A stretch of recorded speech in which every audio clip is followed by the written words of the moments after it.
કરીએ એસએમસીએ CID ક્રાઇમને EOW બ્રાન્ચમાં કરેલી તપાસને લઈને મોટા સમાચાર।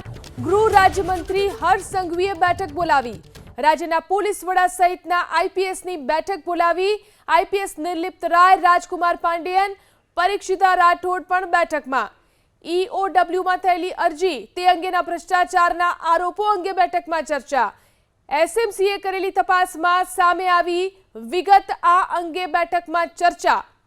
તો મહત્વની બેઠક જેમાં આઈપીએસ નિર્લિપ્ત રાય સહિતના આઈપીએસ હાજર। ઈઓડબ્લ્યુમાં થયેલી અરજી અને તે અંગેના ભ્રષ્ટાચારના આરોપો અંગે બેઠકમાં ચર્ચા।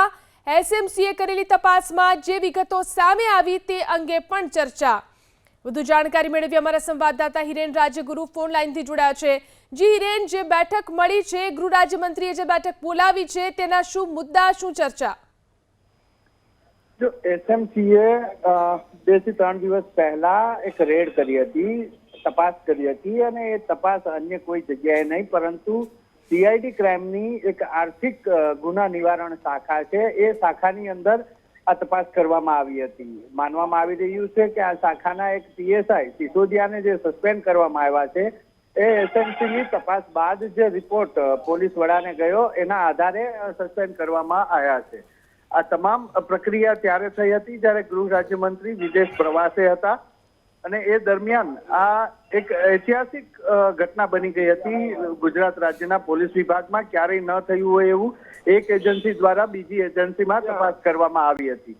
ચર્ચા એ ચાલી રહી છે કે આઈપીએસ લોબીની અંદર જે પોલિટિક્સ ચાલી રહ્યું છે, જે વોર ચાલી રહ્યું છે, તેના કારણે આ પ્રકારેની તપાસ કરવામાં આવી હતી અને એક્શન લેવામાં આવ્યા હતા। આ તમામ બાબતોનો ખ્યાસ મેળવવા માટે થઈ અને ગૃહ રાજ્યમંત્રી હર્ષ સંઘવીએ આ બેઠક બોલાવી છે। બેઠકની અંદર ખુદ પોલીસ વડાને હાજર રખાયા છે કારણ કે એમના દ્વારા આ તપાસ એસએમસીને સોંપવામાં આવી હતી। નિર્લિપ રાય પણ હાજર છે, આઈપીએસ અધિકારી કે જે એસએમસી લીડ કરી રહ્યા છે અત્યારે।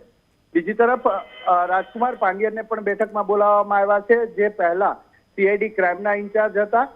આ ઉપરાંત અત્યારે જે સીઆઈડી ક્રાઇમનો હવાલો સંભાળી રહ્યા છે પરીક્ષિતા રાઠોડ આઈપીએસ છે, એમને પણ બોલાવવામાં આવી રહ્યા છે। સંભવતઃ જે ચર્ચા સાંભળવા મળી રહી છે કે આઈપીએસ લોબીની અંદર જે વોર ચાલી રહ્યું છે જેના કારણે આ ઘટના ઘટી છે, તો એ બાબતની સ્પષ્ટતા કરવા માટે થઈ અને જે તપાસ સોંપવામાં આવી તો તપાસનું ખરું કારણ શું હતું અને વિગત શું સામે આવી છે, આ તમામ બાબતો જાણવા માટે થઈ અને આ આઈપીએસ અધિકારીઓની બેઠક ગૃહ રાજ્યમંત્રી હર્ષ સંઘવીએ બોલાવી। જી આભાર હિરેન, તમામ જાણકારી આપવા માટે।